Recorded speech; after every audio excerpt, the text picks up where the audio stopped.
लेंगे। सबसे पहले तो मैं मरियम साहब आपसे जानना चाहूँगी कि हमारे नाज़रीन को आप क्या बताएंगी कि ये जो बेसिक नेचर क्लाइमेट चेंज है ये आखिर है क्या और इसमें इंसानों का कितना अमल दखल है? देखिए, बहुत शुक्रिया शो में रहने के लिए। बेसिकली जो क्लाइमेट चेंज की हम बात करते हैं तो नेचर एक जो कुदरती अमल था जो चल रहा था वो नेचर थी जो एक बैलेंस में चलती है हमेशा और चल रही थी। लेकिन जब हम इंसानों ने इंटरवेन करना शुरू किया, पॉपुलेशन एक्सप्लोजन शुरू हुई, हम लोगों ने दरख्त काटने शुरू किए अपने सर्वाइवल के लिए, रहने के लिए, बाकी रिसोर्सेज को बेतहाशा इस्तेमाल करना शुरू हुआ, पानी को बहुत ज़्यादा इस्तेमाल करना शुरू हुआ। तो उसकी वजह से आहिस्ता आहिस्ता जैसे कारें, इंजन्स, कोल वगैरह इस तरह की चीज़ें यूज़ की तो उससे एमिशंस बढ़ने शुरू हुए। तो एमिशंस की वजह से फिर जब बढ़ते हैं एक थ्रेशोल्ड लिमिट से, तो उसके बाद उसकी फिर जो है वो ग्लोबल वार्मिंग होती है, यानी कि दर्जा हरारत में तब्दीली आती है। कुछ इलाकों में बहुत गर्म हो जाता है, कुछ में बहुत ठंडा हो जाता है, मतलब एक्सट्रीम वेदर कंडीशंस पैदा होनी शुरू हो जाती हैं। और ये कोई एक दिन या एक महीने या एक साल का अमल नहीं होता, इसमें डेकेड्स लगते हैं आपको, 10 साल, 20 साल, 30 साल। और आप देख रहे हैं कि हर डेकेड गुजरने के साथ साथ जो है वो मौसम जो है वो शदीद से शदीद तर होता जा रहा है। तो इसी को हम क्लाइमेट चेंज कहते हैं आम लफ्ज़ों में। तो क्लाइमेट चेंज की फिर बहुत सारी इंसान तो मेन रीज़न है ही है, लेकिन इसकी वजह से फिर बहुत सारे नुकसान होते हैं, जिसमें आप गर्मियाँ आने वाली हैं तो आप देखेंगे हीट वेव्स आनी शुरू हो जाती हैं, टेम्परेचर बहुत बढ़ना शुरू हो गया है। अभी जो है वो पिछले महीने में आपने देखा होगा कि 2 दफ़ा यालाबारी हुई है, जो कि नॉर्मल नहीं है, ये पहले इस तरह से नहीं हुआ करता था, फसलें इतनी तबाह हुई हैं। इसी तरह के क्लाइमेटिक इफेक्ट जिस टाइम फ्लड्स आना और इससे मिलते जुलते इवेंट्स जो हैं फिर क्लाइमेट चेंज की वजह से होते रहते हैं, जिसका अल्टीमेटली इफेक्ट हमारी इकोनॉमी और हमारी हेल्थ के ऊपर होता है। ठीक है मोहम्मद रियाज साहब, अब पाकिस्तान की बात कर लें तो मौसमियाती तब्दीलियों से शदीद मुतासर ममालिक के 10 सरे फहरिस्त में पाकिस्तान का नंबर आ गया है। ये कितना अलार्मिंग से है सर? जी बिल्कुल, डेफिनेटली जिस तरह ये है, जैसे खासकर अगर हम रेन की बात करें, बारिशों के हिसाब से, तो पाकिस्तान में जो पहला मतलब जो मेट्रोलॉजिकल डिपार्टमेंट के पास जो डेटा अवेलेबल है उनके हिसाब से जो अगर 1960 से लेके 1989 तक, तो उसमें बारिश की जो है शिद्दत है या जो इंटेंसिटी थी, बारिश की जो क्वांटम है वो इंक्रीज हो रही थी।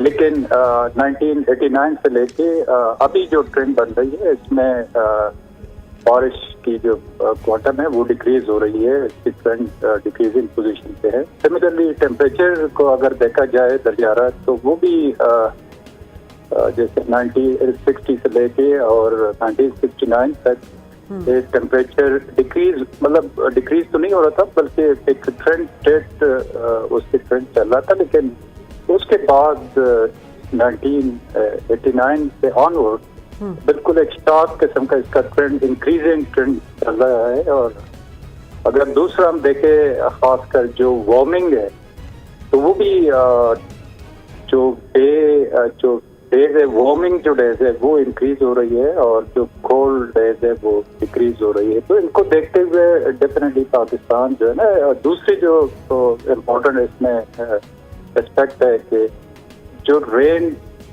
इंटेंसिटी है वो काफी ज्यादा बढ़ गई है। और जो जितने भी डिजास्टर्स आते हैं खासकर वेदर रेन की वजह से, तो वो इंटेंसिटी बेस्ड होते हैं। और यही इंटेंसिटी जितनी भी बढ़ती रहती है तो वो डिजास्टर के पेशेमा बन जाते हैं। तो इस पॉइंट ऑफ व्यू से देखें तो पाकिस्तान डेफिनेटली, सिमिलरली जो अदर इसके अंदर कंपोनेंट्स है, जैसे विंड स्टॉर्म्स है, हेल स्टॉर्म्स है, वो काफी हद तक उसकी जो फ्रिक्वेंसी है वो इंक्रीज हो गई है।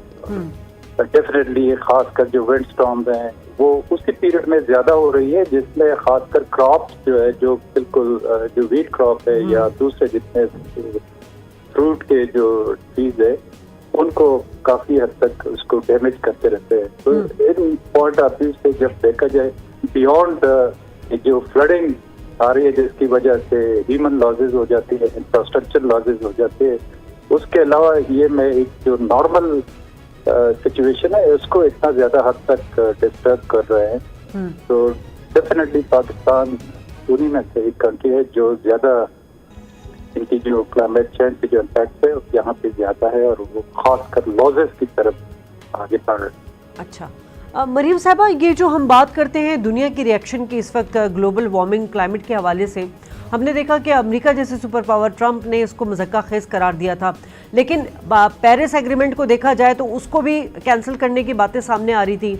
अब जो बाइडेन जब आए तो उन्होंने 40 ममालिक का जो है वो एक इजलास भी तलब किया था, जिसमें पाकिस्तान को बहरहाल उन्होंने दावत नहीं दी थी।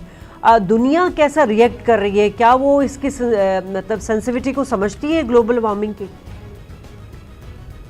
जी एब्सोल्युटली, इसमें जो दो डिविजन्स हम देखते हैं डेवलप्ड कंट्रीज और डेवलपिंग कंट्रीज की, तो कुछ ऑफ कोर्स कंट्रीज अमेरिका जैसे जब डोनाल्ड ट्रंप की गवर्नमेंट थी तो उनको नहीं देना था, और शायद उसकी पॉलिटिकल रीजंस ज़्यादा हैं इंस्टेड ऑफ साइंटिफिक रीजंस। और पॉलिटिकल रीजंस ये हैं कि अंडर पेरिस एग्रीमेंट जो डेवलप्ड वर्ल्ड है, developed countries and they have to pay for the damage they are causing due to climate change to the developing world or underdeveloped world. That's why they try to cut themselves from that Paris agreement. But thanks God that new administration of or the new government of the America उन्होंने बिल्कुल Paris agreement को दोबारा join कर लिया। Initially of course you're right कि इसमें पाकिस्तान को invite नहीं किया गया था, लेकिन काफी क्रिटिसिज्म के बाद they taken ultimately Pakistan on board, जिसमें ऐसे पीएम मलिक अमीन असलम साहब ने अपना पॉइंट ऑफ व्यू दिया था that world needs to do more because Pakistan in its capacity is already doing enough. Pakistan के लिमिटेड रिसोर्सेज में आपने देखा कि 1 मिलियन ट्री सुनामी पर एक एपी में लगाया, उसके बाद 10 मिलियन ट्री सुनामी, फिर ये ई व्हीकल पॉलिसी हमने की, इसके अलावा प्लास्टिक बैग्स पे बैन लगाना, इसके अलावा रिसेंटली जो अनाउंस हुआ है रिचार्ज पाकिस्तान प्रोग्राम, फिर फ्लड्स को रोकने के लिए जो हमारे हिली एरियाज में जो ग्लेशियर्स के मेल्टिंग से फ्लड्स आते हैं उनको रोकने के लिए जो है गवर्नमेंट ने जो है वो प्रोजेक्ट्स काफ़ी इनिशिएट किए। तो पाकिस्तान मेरा ख्याल है कि पॉलिसी के लेवल पे, कुछ हद तक इम्प्लीमेंटेशन के लेवल पे काफ़ी हद तक बहुत ज़्यादा काम तो ऑलरेडी कर रहा है अपनी कैपेसिटी में, और आई थिंक ये दुनिया को रियलाइज़ भी करने की ज़रूरत है, और आई गेस कुछ हद तक जो है वो दुनिया ने रियलाइज़ किया भी है, तभी पाकिस्तान जो है इस साल वर्ल्ड एनवायरनमेंट डे के लिए ग्लोबल होस्ट भी है। हम ग्लोबली होस्ट भी इसीलिए कर रहे हैं क्योंकि दुनिया हमारी एफर्ट्स को एक्नॉलेज कर रही है। ठीक है, लेकिन मरीम साहब एक सवाल ये कि जो मैंने एग्रीमेंट थोड़ा